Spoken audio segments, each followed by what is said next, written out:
Dame i gospodo, dobar dan još jednom, dobrodošli natrag nakon ove stanke za kavu. Slijedi nam pozvano predavanje koje će drugog dana konferencije Srce DEI 2022. održati gospodin Paolo Budroni, dugogodišnji aktivni sudionik izgradnje europske i austrijske e-Infrastrukture i digitalnih usluga. Dolazi nam sa sveučilišta u Beču, trenutačno predsjeda izvršnim odborom e-IRG i e-Infrastrukture Reflection Group, savjetodavnog strateškog tijela Europske komisije za pitanja e-infrastrukture i povezanih usluga, predsjeda skupštinom predstavnika Austrije u Europskom oblaku za otvorenu znanost, član je znanstvenog savjeta Europskog S3 projekta Clarin. Gospodin Budroni držat će pozvano predavanje na temu povezanu s istraživačkim podacima i uspostavi nacionalnih inicijativa za oblak za otvorenu znanost, uvođenju otvorenog obrazovanja i poboljšanju informacijskih sustava za praćenje znanstvenih informacija. Mr. Paolo Budroni has worked in the field of cultural heritage and architecture of research, information systems and knowledge and management for the last 30 years. He has led the first CRIS system of the University of Vienna and the development of the digital archiving system for RDM of the University of Vienna. He is currently the chair of the e-Infrastructure Reflection Group.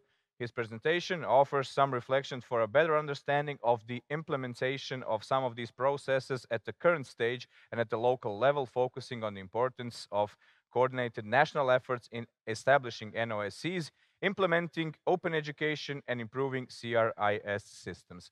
After Mr. Budroni, you can ask the questions. Dakle, nakon izlaganja osigurano vrijeme za pitanja iz publike i naši sudionici koji nas prate online također mogu pitanja postaviti u okvir Q&A. I naravno, please give Mr. Budroni a warm welcome. So I thank you very much. I arrived yesterday. It's the first time I'm in Zagreb. So I thank you very much for this opportunity. Thank you, Ivan. Thank you for inviting me. What I saw yesterday, I would say it's really impressive. What we are doing here is quite unique. You have successfully gathered all resources in this town, serving the whole of the country. And I believe that we have a lot of learn from your experience. So there is a mutual interchange in what we are starting now. So thank you for this experience. And I will now try to share the experiences we have made in setting up similar centers like you are doing, similar initiatives like you are doing, and we will then try to understand how we can cooperate in know-how transfer. So as you have heard, I am working in the field of infrastructures, data and services since more than 30 years. And today, I would like to go through some themes and topics which are relevant not only for your country, but also in the whole of the European landscape. As you have heard, I'm in charge of some interesting tasks regarding architectures of infrastructures. And I would like to start now with a first slide in order to understand why I'm talking about these topics. So at our universities and in our research infrastructures in the whole of Europe, we usually produce a lot of data. The blue bubble is representing the whole amount of data we are producing each day, a lot. Among these data, there are some smaller bubbles of data that are processed and then lead to negative results. Usually, we do not store or reuse this data. And this is a pity, because we should know what is leading to negative results. So, for example, if you take a look to the COVID pandemic, we have a lot of negative results in order, and we should preserve them and reuse them. The same process should be reserved to the so-called inconclusive results, results where we do not know what to make with them. But these are also data of relevance. What we usually talk about are positive results. The positive results, they are not stored. They are kept by the producers, but not stored. And some of them are then shared. And you see the amount of data that are processed is always becoming smaller until they are released and then they are published. So a very small amount of data are published, but the whole bubble is still there. It has been financed. Somewhere you have this data. And even smaller bubble of data than published in an open access modality. And you see this is a very, very small amount of data. Now, what is important in this context? The most important thing is that you ensure the trust, the interoperability, and the legal compliance when you want to reuse this data. And if you look at the small yellow bubble, there inside there are also the publications. So publication, from my point of view, these are also data. This is not text. It's not a PDF. It's data. So publications are metadata to data. We consider publication as metadata to data. These are the key issues in the context of digital ecosystems of connected service that you are preparing and where you are working here in Croatia. So resuming, we have strata of data. We have non-open and restricted data. We have open data. We have published data. We have open access published data. Different stakeholders, actors, producers of data, and consumers. And among them, not only humans, we also have to keep in mind that we are also dealing with a lot of machines. So therefore, the machines and the machine actionability toward this data is of relevance. And the role of the funders is also important in this context for the sustainable development, because they are funding something which should be, which is where to be preserved, reused, and reutilized.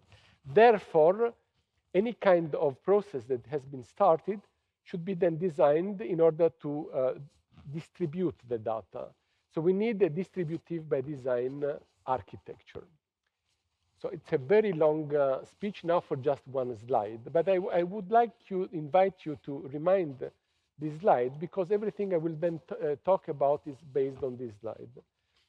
So we have the different actors who are working with the data, with the services and the infrastructures. We do not have only the data that are freely accessible. We also have the non-open data. And we have the negative results and the inconclusive results. And a lot of actors working in this chain. Now, resuming this all, we have a house where different types, ontologies of data are then preserved. And in this digital ecosystem, we also have the open educational resources, not only the research data. The open educational resources are also of relevance, because our students, they are our next colleagues, the next generation of colleagues. And in order to keep this all simple, we need good governance models and good policies in order to create something which is regenerative by design and distributive by design. And there we have the connects to economy. Because if something is distributive by design, and the data should be distributive by design, then we have the connects to industry, to economy, to value of data, to a lot of money which is generated through the use and reuse of data. Now, where can we put the different actors in this chain of value? In the middle, we have the digital ecosystem of connected services. On the left side, we have the contributors, the content providers, the researchers. They are providing us with a lot of types of data. And we can recognize 4 phases in the usage of these systems. We have the pre-ingest phase, we have the ingest phase, the management phase, and the redistribution phase. And in each part, in each segment of this chain, we have different actors, including the machines. And in this macro model, if I come from the right side and I go back from the redistribution phase to the pre-ingest phase, I need to have same rules of participation, same legal activities, same legal frameworks, and therefore the legal space and the observance of the legal space is very important. I also need common terminologies. I want to interoperate with colleagues and with machines of other countries and other disciplines. And I need good governance, which is expressed through good policies. To make an example, which is related now to the open educational resources. So you see here a workflow, how it was designed by a huge project we had in Austria. It's called Open Education Austria, where Austrian universities gather together in order to work together on educational resources. And again, you have the producers, then the management, and then the distribution. But if we think from the right side of this slide, then you see the Google, the discovery machines, they are acting, coming from that side, entering the system, and utilizing more than one time what the producers have then been set up. This is the theory. Now let's take a look to the practice. What do we really do in reality with data? We made a survey, and I would like to show you the results of this survey and then some findings. So this is the landscape of the 21 universities we have in Austria. There are 22 at the moment, but only 21 participated to this project. This project is e-Infrastructure Austria. I was the general manager of this project, and our idea was to understand what need the researcher communities, all researchers, 36,000, in this landscape, in order to create a good framework, not only of policies, but also a framework of repositories. When we started, not each university had a repository, now they have. So we made a survey, and according to this survey, we recognize that the researchers and the producers of data, they need more technical infrastructure, but they are interested in support. They need skilled persons that help them. So the data stewards, for example. Now we have programs for the development of data stewards throughout the country through a project called Fair Data Austria. But it started like this. And 42% said, I have the data, but I cannot reuse them because I need legal advice. We also asked for the kind of data they were generating. So 97% text files, 81% graphics. But look, if you look at the multimedia, you will have 1/4 of the data, 25% around its video. And the same amount is for applications and source code. Source code and applications are also to be considered as research data. So I'm losing my microphone. And thanks. Thank you very much. And then we asked, how much storage do you need? Because researchers tend to say, oh, when I need terabytes of, but the result is only 7% of the researchers said we need more than 1 terabyte of storage. And this means that big data is not really an issue for the average researcher. What they need is place and advice for at least 50 gigabytes per year. But for this 50 gigabyte, which is a USB stick, they need advice, legal advice, and support to make the data fair. We also asked concerning the redesign and reuse scenarios. 78%, let's say 80% said, yes, my data can be reused. I produce the data for be reusable. And then we ask, okay, but do you have agreements for the usage of this data? And they said, not really, only 45% have agreement. So then we ask, but how do you reuse this data? Well, as you see, 57% said upon request. It means I'm producing data, and only if you ask me for the data, I give you the data. It means that you should know that I have this data, but you don't know, so you cannot reuse. This is not the way how knowledge should be shared. And only 11% of data were produced in the open access modality. 54% are reused through external storage devices. It means via email. But how is it possible to fight against COVID if you produce in the health sector a lot of data and then you share it via email or via external storage? I do not send a USB stick or a... So we need some other solutions. What we need now, we have the infrastructure, but we need also a shift of mentality on how to reuse this. Because only 14% said we are using the repositories. So we have the repositories, only 40% are using the repositories. And only 11% in open access. And if someone dies or leaves the institutions, only 43% of the data remain in the institution, which finance the data. 36% are taken, 5% are deleted. So we have a loss of data. And remember the first slide, a huge bubble, a lot of data gone. So if you want to know more about these survey,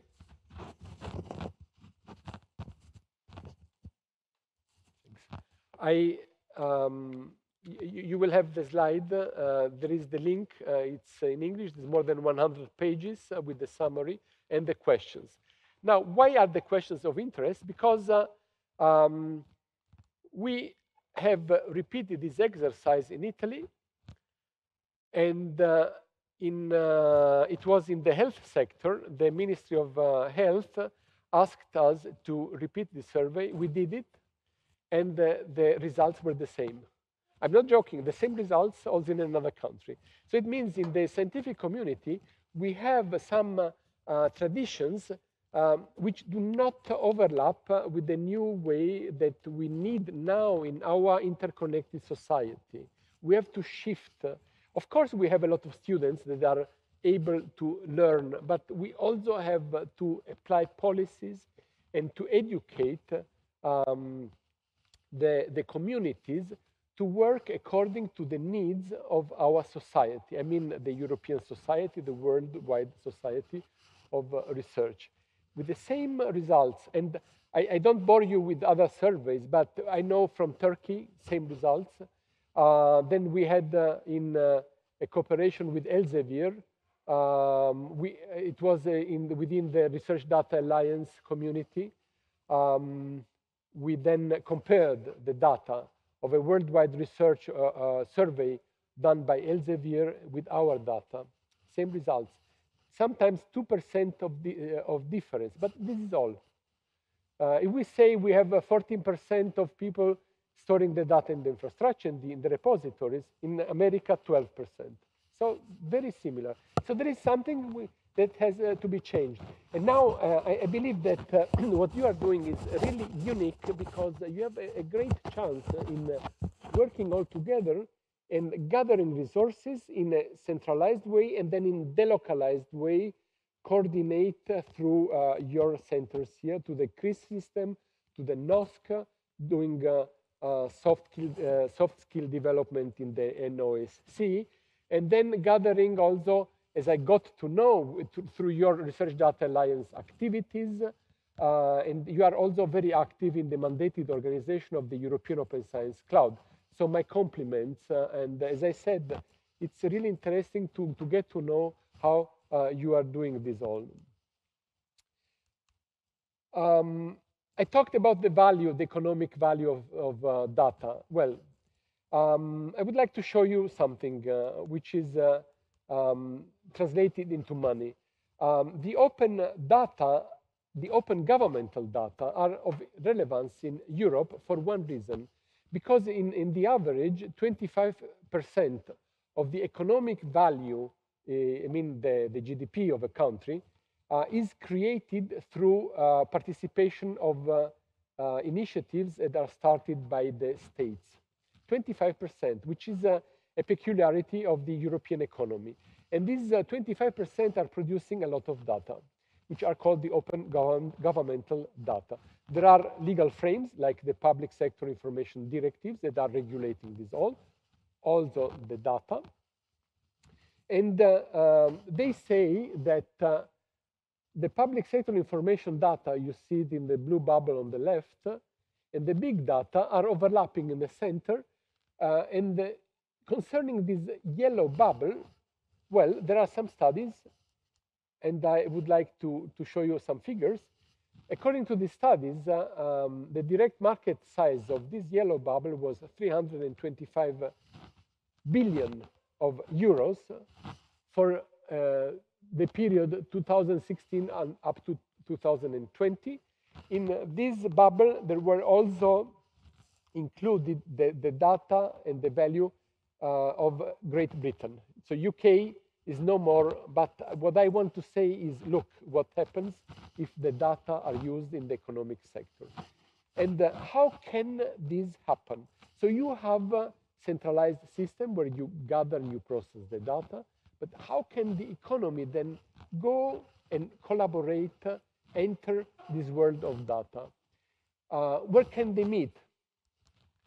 Well, on the left side, again, the segments, as we have seen it in the first and the second slide, you have the data creation, then you have the data validation, then there is a segment of data aggregation, and the data analysis.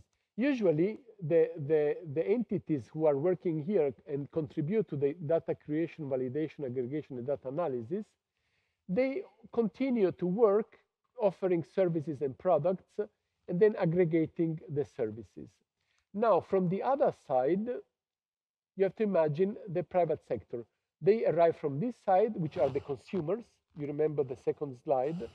The consumers, the discovery machines, they come and they go into this sector and they meet here in these four segments, which are they contribute in the data aggregation, analysis, data services, and aggregated services. So a good example is, for example, meteorological data. When you look at the weather forecast, you enter the world of scientific data, which are provided by the universities systems and by the meteorological system, which are related to the scientists working there.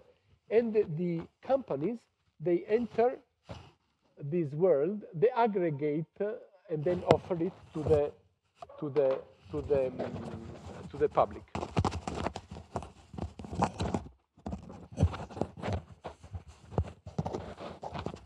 I'm gesticulating too much, huh? Okay. Thank you.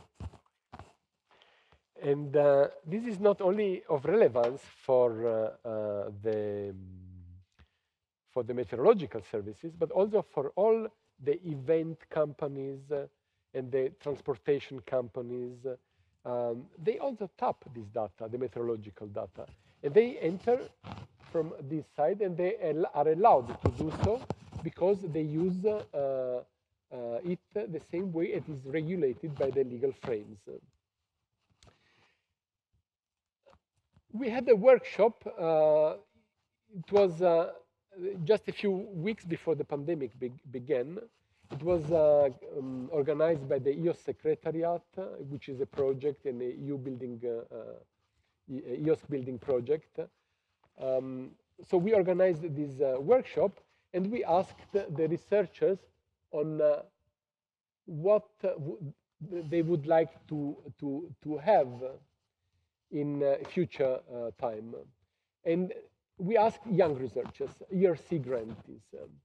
And we spent two days together. The takeaways of this workshop are here in this, if you follow this link, just a few pages of takeaways. But why do I show this slide? Because I want to stress the fact that you are in a unique position because you are working the way like the researchers want. One of the most interesting results was the researchers want to have some translation services from discipline to discipline. They don't want to translate the language. They want to translate the language of the data from discipline to discipline by using artificial intelligence. This is why I'm showing this, and this has to be taken into account when you set up the architecture. So summarizing, we have data, we have services, we have a governance, and then one of the results are the NOSC and the CRIS systems.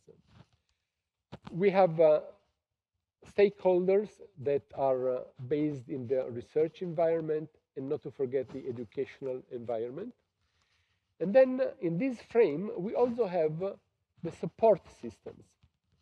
Because the CRIS is also a support system, and people working there, the very well-skilled persons, they are working and supporting research and education. There is no good research, no good education or excellence in education and research if there is not an excellence in supporting this research and education. And this is given by systems like the CRIS system and the NOSC, and also by the NRNs, because the NRNs, they offer the National Research and Education Networks, they offer the infrastructure for all of us. Without NRNs, we weren't being able to work during the pandemic through Zoom and through remote working methods, because the NRN, they offered us this support. And what we need is a collaboration between them, an identification and empowerment of these stakeholders. So everybody knows then what is its own role. And you remember the first two slides, again, the different segments, and the glue is policies, is terminologies, common rules of participation, in order then to work also in industrial corporations. So I'm now arriving to the last slides with some takeaways I believe that could be of interest for all of us, not only for you, but also for us. We are working in the same field. So first of all, EOS pools the expertise available within research institutions, universities, and thematic and cross-discipline research infrastructures. It offers training and support, empowerment, professionalization, and resources and devices to a variety of stakeholders.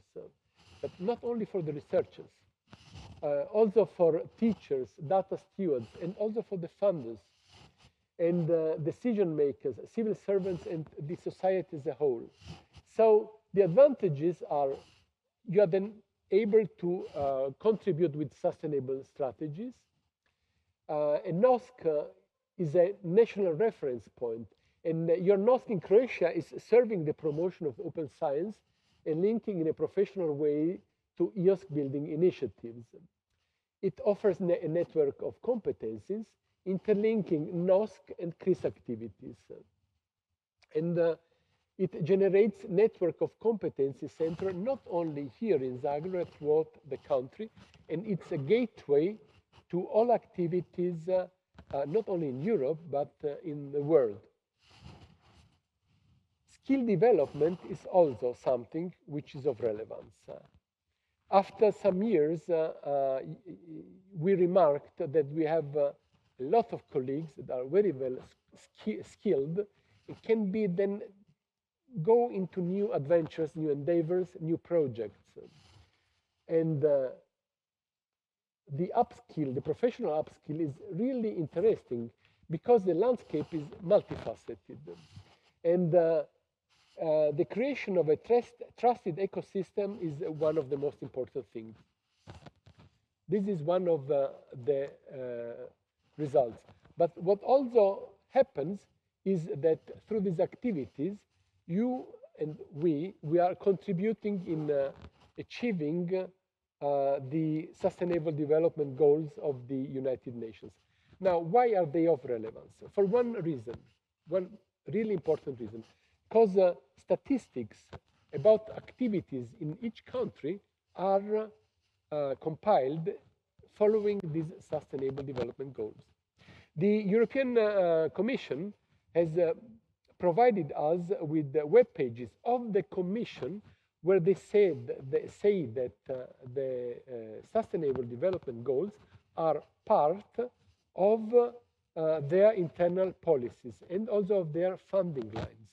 It means in the way you are working now, you are preparing yourself for a better understanding of the calls of the European Commission and preparing also your institutions to be part of these calls, and they have an advantage because they follow these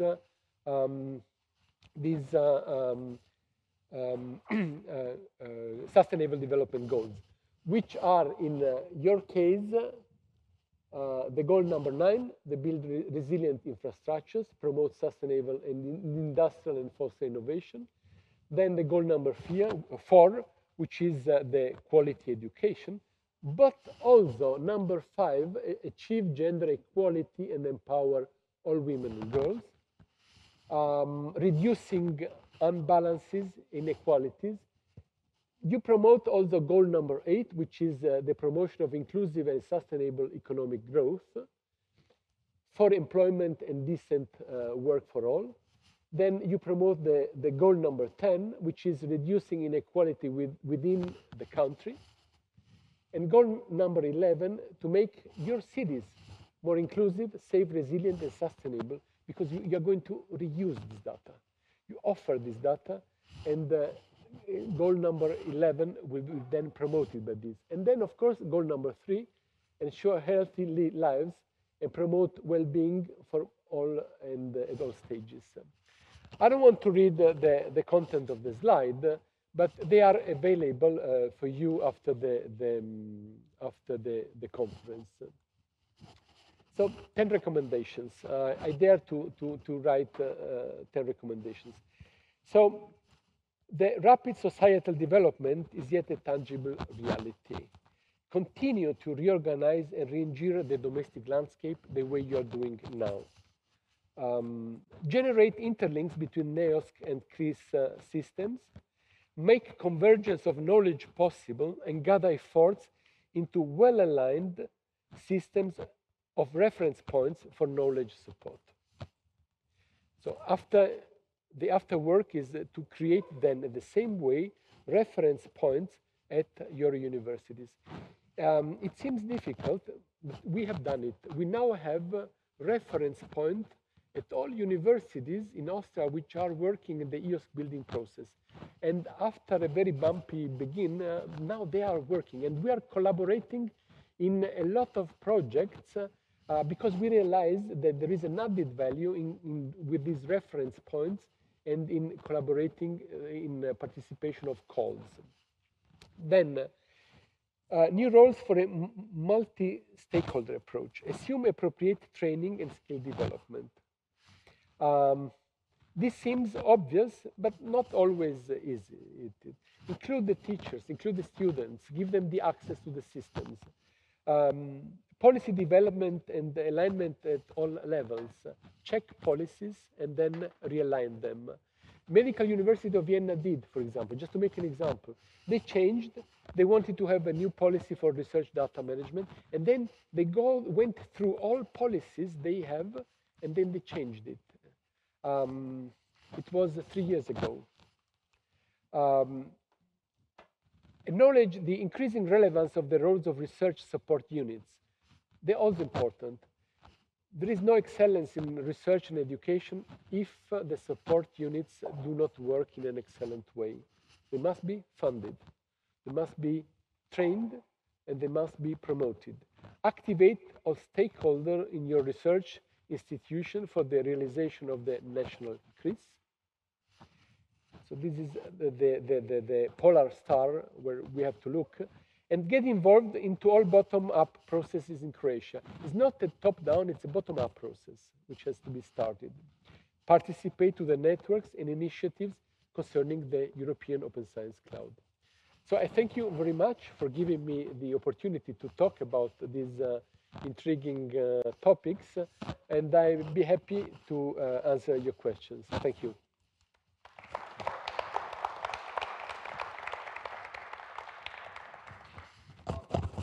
Thank you very much, Mr. Budroni. Now it's time for the questions.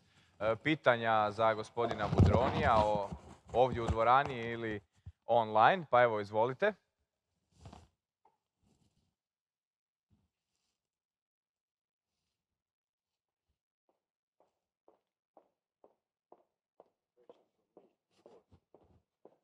Thank you, Paolo, for excellent speech.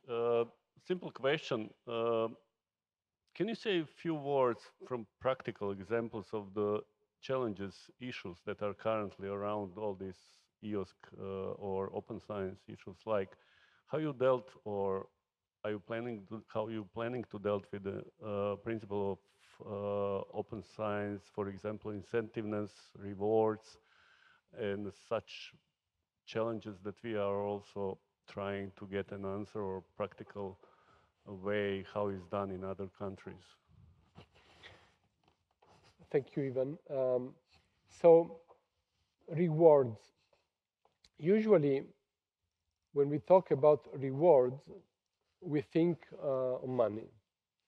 I'm not giving you an answer concerning money. The reward is reputation.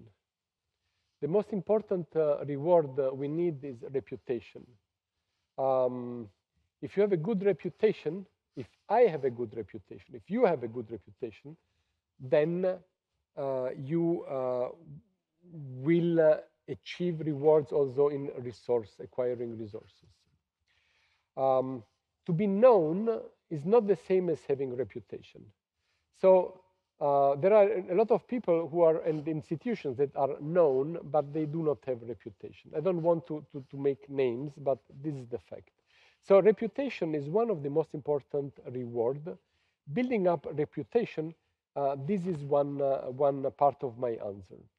I also like to make examples. In the EOSC building process, for example, we have worked last year, it started in February of last year until October. We have created a system of universities and other institutions working around the EOSC building process in Austria. And the reward for these institutions is to be part of it. How do you achieve this?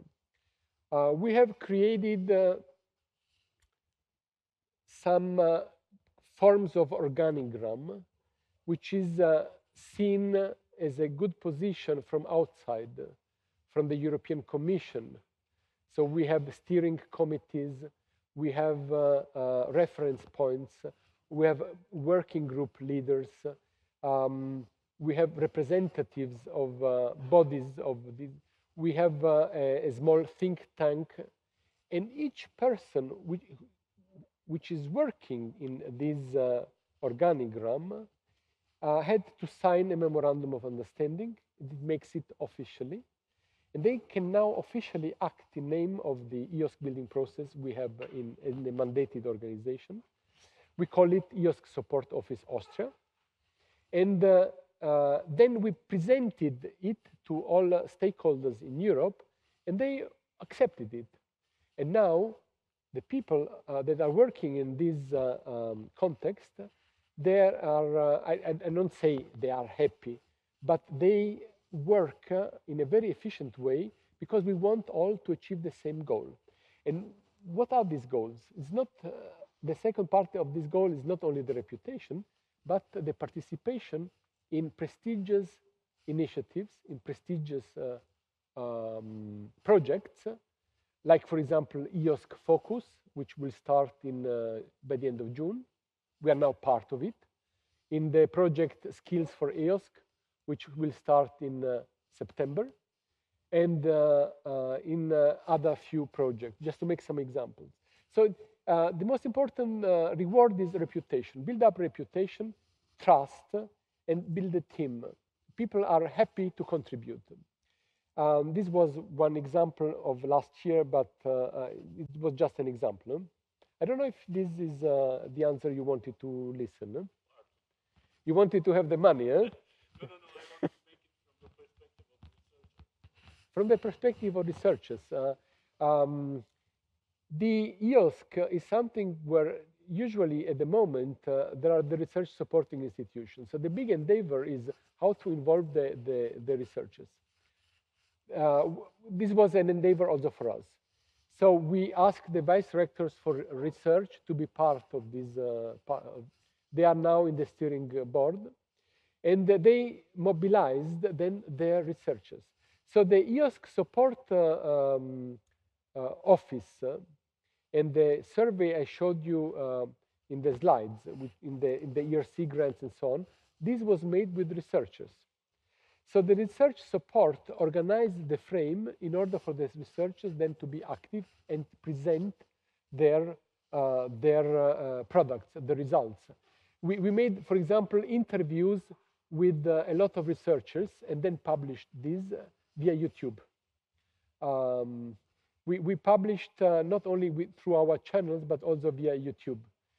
We asked them questions like, if you, for example, you researcher were a science fiction writer, how do you conceive the world in 15 years, your world? And then starting from this, we made the interviews, and they were happy to participate. But now we have a community of researchers working in it. They like to play. Some other questions? Can I? Okay. Just a quick comment here. As we're okay, can you hear me? Yeah. Just a quick comment as we're running out of time. As we're building a national quiz here with open science and open data in mind, you really hit the spot, and we're trying to interact and interlink it with the NOSC. You really hit the spot with that comment of interlinking NOSC and quiz. Thank you for that. I didn't catch the last sentence. So. I just said thank you that, for mentioning the interlinks between the NOSC and Chris. Thank you. Thank you, Paul. I have a really, really low-level question. How do you calculate the value of data? You had one slide where you said that the big bubble is like 10 billions and the small bubble is 15 billions. How do you get that number? Through the survey. No, the one afterwards, which was in billions some money. There, you skipped it. You skipped it. It was a bit further Which down one? the line. Go for the value. Yeah, that one. Okay. I have this value through a study. You see there, HTTPS European Data Portal. There you can download the study. My question is, Ivan, do you publish the slides? Okay, then you can access it. Okay. You will have this study here, and you also have, you see, also in the bottom line. Because initially, I wasn't sure if that was the value of keeping the data, because storing all the data and storing it for perpetuity is really expensive. Reusing the data. Okay. So to make an example, there are companies in Austria. To make an example from Austria, we have a big event which lasts 1 week, around the 1 week. It's on the island of the Danube River, and they used to make music there. And hundreds of thousands of visitors are expected during this week. Now they rely, the organizers, they rely to meteorological data and to traffic data. And the small enterprises, they use this data in order to offer their services to the public, to the visitors. And they generate value through this. This is one example. The examples they have in this study are more complex. They use examples from traffic data on how you can spare money in the right way if you use traffic data in the right way. Okay, for avoiding congestion. But it's within this study. There are more figures there. I just wanted to present 2 slides. Thank you.